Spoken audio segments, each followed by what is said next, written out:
بسم اللہ الرحمن الرحیم۔ ناظرین گرامی، ابن اسحاق کہتے ہیں کہ جب ہجرت کے بعد حضور صلی اللہ علیہ وآلہ وسلم کو مدینے میں اطمینان حاصل ہوا،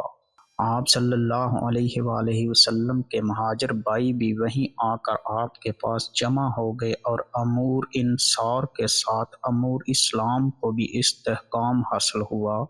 تو اس کے بعد باقاعدہ نماز بھی قائم ہوئی اور روزوں کے ساتھ زکوٰۃ فرض کی گئی۔ اس کے علاوہ حدود شرعی کا قیام، حلال و حرام میں باقاعدہ امتیاز عمل میں آیا اور اہل اسلام کھلم کھلا اسلامی فرائض ادا کرنے لگے۔ تاہم مسلمان اس وقت تک اوقات نماز کی پابندی تو کرتے تھے اور نماز کے لیے وقت پر مسجد میں جمع بھی ہو جاتے تھے، لیکن اس کے لیے باقاعدہ اعلان کی کوئی صورت نہ تھی۔ چنانچہ اس صورتحال پر رسول اللہ صلی اللہ علیہ وآلہ وسلم نے غور فرمایا اور پہلے یہ سوچا کہ ہر نماز کے لیے یہودیوں کی طرح بغل بجا کر اس کا اعلان کیا جائے، لیکن آپ کو عبادات اسلامی کے لیے یہودیوں کی پیروی پسند نہ آئی۔ اس کے بعد آپ صلی اللہ علیہ وآلہ وسلم نے مسلمانوں کو نماز کے لیے مسجد میں بلانے کے واسطے ناقوس کے بارے میں سوچا، لیکن یہ صورتحال بھی آپ کو مکروہ معلوم ہوئی۔ پھر اس کے بارے میں جب مسلمانوں سے مشورہ طلب کیا گیا تو حضرت عبداللہ بن زید بن ثعلبہ بن عبدربہ نے، جو حارث بن حزرج کے بھائی اور اپنے قبیلے کے منادی تھے، رسول اللہ صلی اللہ علیہ وآلہ وسلم سے عرض کیا، یا رسول اللہ صلی اللہ علیہ وآلہ وسلم، میں نے کل رات خواب میں اپنے آپ کو حالت طواف کعبہ میں پایا اور دیکھا کہ ایک شخص سبز کپڑے پہنے ہوئے اور ہاتھ میں ناقوس لیے میرے قریب سے گزر کر جا رہا ہے۔ یہ دیکھ کر میں نے اس شخص سے کہا، یہ ناقوس مجھے قیمتاً دے دو۔ اس نے پوچھا، تم اس کو کیا کرو گے؟ میں نے کہا، ہم اس کے ذریعے لوگوں کو نماز کے لیے بلایا کریں گے۔ میرا یہ جواب سن کر وہ بولا، اگر میں نماز کے لیے لوگوں کو بلانے کا اس سے بہتر ذریعہ تمہیں بتاؤں تو؟ میں نے پوچھا، وہ کیا؟ اس نے جواب دیا، ہر نماز کے وقت مسجد سے یہ آواز بلند کیا کرو اور یہ اعلان کیا کرو۔ اس کے بعد اس شخص نے جو اذان آج کل ہم لوگ پڑھتے ہیں، اللہ اکبر والی، وہ پوری اذان اس نے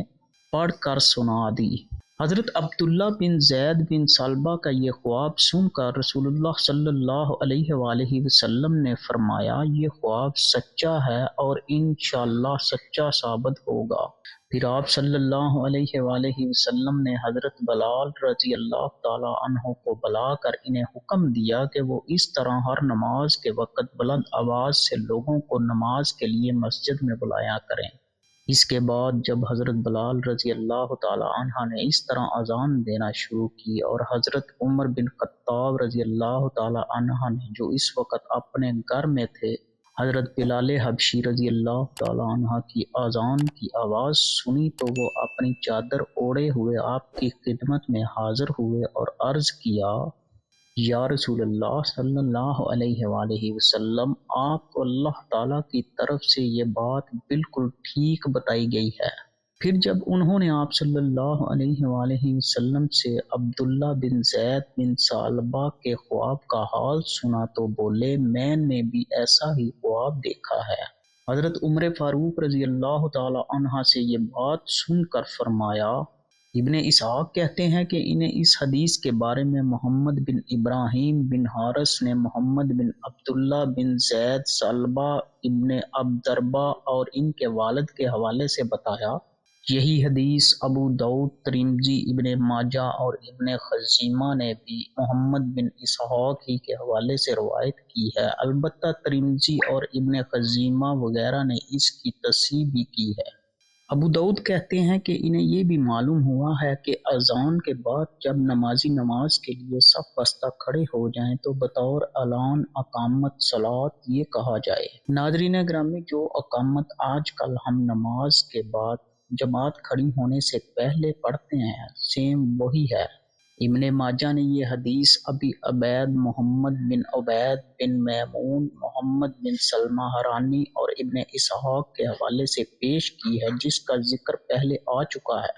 زہری بیان کرتے ہیں کہ بلال رضی اللہ تعالی عنہ نے صبح کی اذان میں دوبارہ الصلاۃ خیر من النوم کا اضافہ کر دیا تھا، جسے رسول اللہ صلی اللہ علیہ وآلہ وسلم نے پسند فرمایا تھا۔ پہلے ہی روز حضرت عمر فاروق رضی اللہ تعالی عنہ نے حضرت بلال حبشی رضی اللہ تعالی عنہ کی زبان سے اذان فجر میں ان الفاظ کا اضافہ سنا تو انہوں نے مسجد میں حاضر ہو کر رسول اللہ صلی اللہ علیہ وآلہ وسلم سے عرض کیا کہ انہوں نے اسی رات کو خواب میں تھوڑی ہی دیر پہلے ایک غیبی آواز سنی تھی جس میں اذان فجر میں انہی کلمات کا اضافہ تھا۔ یہ کہہ کر حضرت عمر فاروق رضی اللہ تعالی عنہ نے کہا،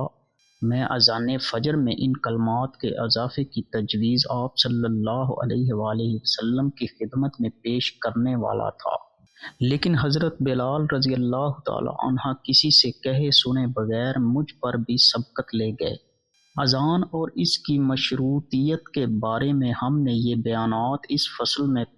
کتاب الحکام الکبیر سے اخذ کر کے درج کیے، اور وہ سب کے سب بڑی مستند روایات پر مبنی ہیں۔ تاہم سہیلی بازار کے ذریعے محمد عثمان بن مخلد اور ابی کی زبانی زیاد بن منظر محمد بن علی بن حسین ان کے والد حضرت علی رضی اللہ تعالی عنہ کے حوالے سے جو حدیث الصراح پیش کی ہے، اس میں یہ بھی بیان کیا ہے کہ ایک فرشتے نے پردے کے پیچھے سے شب معراج میں حضور صلی اللہ علیہ وآلہ وسلم کے سامنے آ کر آپ صلی اللہ علیہ وآلہ وسلم کو اللہ تعالیٰ کے حکم سے جو اذان سنائی تھی، اس میں رات دن کی اذانوں کے علاوہ اذان فجر میں یہ کلمات یعنی الصلاۃ خیر من النوم بھی شامل تھے۔ سہیلی اس حدیث کو صحیح بتاتے ہیں، لیکن ہمارے نزدیک یہ حدیث منکر ہے، جسے کئی دیگر روایات میں حدیث الصراح کی روایت میں زیاد بن منظر ابو الجارود کی طرف سے، جس کے نام سے فرقہ جارودیہ منسوب ہے، اضافہ بتایا گیا ہے، اور خود فرقہ جارودیہ کو تمہیں میں شمار کیا گیا ہے۔ اگر شب اسراء میں رسول اللہ صلی اللہ علیہ وآلہ وسلم کو جملہ اذانوں اور نماز فجر کی اذان کے لیے مدرجہ ذیل کلمات بتائے گئے ہوتے تو آپ صلی اللہ علیہ وآلہ وسلم مدینے میں ہجرت کے فوراً بعد یقیناً ان کلمات کے ساتھ اذان کا حکم دیتے۔ واللہ عالم۔ ابن حشام کہتے ہیں اور ابن جریج بھی بیان کرتے ہیں کہ انہیں عطا نے عبید بن عمیر سے سن کر بتایا کہ صحابہ کرام رضی اللہ تعالی عنہ نے نماز کے لیے لوگوں کو مسجد میں بلانے کے سلسلے میں ناقوس کا مشورہ دیا تھا، اور حضرت عمر فاروق رضی اللہ تعالی عنہ ناقوس کے لیے بانس کی نلکی جیسا کوئی سامان تلاش کر رہے تھے کہ رسول اللہ صلی اللہ علیہ وآلہ وسلم کے پاس اذان کے بارے میں وحی آ گئی، جس سے قبل عبداللہ بن زید رضی اللہ تعالی عنہ آپ کو اذان کے بارے میں اپنا خواب سنا چکے تھے، اور جیسا کہ ابھی بیان کیا گیا ہے، حضرت عمر فاروق رضی اللہ تعالی عنہ نے آپ صلی اللہ علیہ وآلہ وسلم سے اپنا خواب بیان کرنے کے بعد آپ سے یہ بھی عرض کیا کہ بلال رضی اللہ تعالی عنہ اذان دینے میں ان پر سبقت لے گئے، جس سے ظاہر ہوتا ہے کہ اس سے قبل رسول اللہ صلی اللہ علیہ وآلہ وسلم سے عبداللہ بن زید کا اس سلسلے میں اپنا خواب بیان کرنے کی روایت صحیح ہے، جس کی تصدیق وحی کے ذریعے بعد میں ہوئی، اور آپ صلی اللہ علیہ وآلہ وسلم نے فرمایا کہ عبداللہ بن زید کا خواب سچا خواب تھا۔ واللہ عالم۔ ابن اسحاق کہتے ہیں کہ ان سے محمد بن جعفر بن زبیر نے عروہ بن زبیر رضی اللہ تعالی عنہ کے حوالے سے بیان کیا کہ آخر الذکر کو بنی نجار کی ایک عورت نے، جس کا گھر مسجد نبوی کے قریب تھا، بتایا کہ اس نے بلال رضی اللہ تعالی عنہ کو ہر صبح فجر کی نماز کے لیے اذان دیتے سنا تھا، اور ان کا یہ عمل باقاعدہ ان کی وفات تک جاری رہا۔ ناظرین گرامی، اللہ تبارک و تعالیٰ سے دعا ہے کہ اپنے پیارے حبیب صلی اللہ علیہ وآلہ وسلم کے صدقے ہمیں 5 وقت نماز باجماعت ادا کرنے کی توفیق عطا فرمائے۔ ناظرین گرامی کمنٹ باکس میں آمین ضرور لکھیے گا۔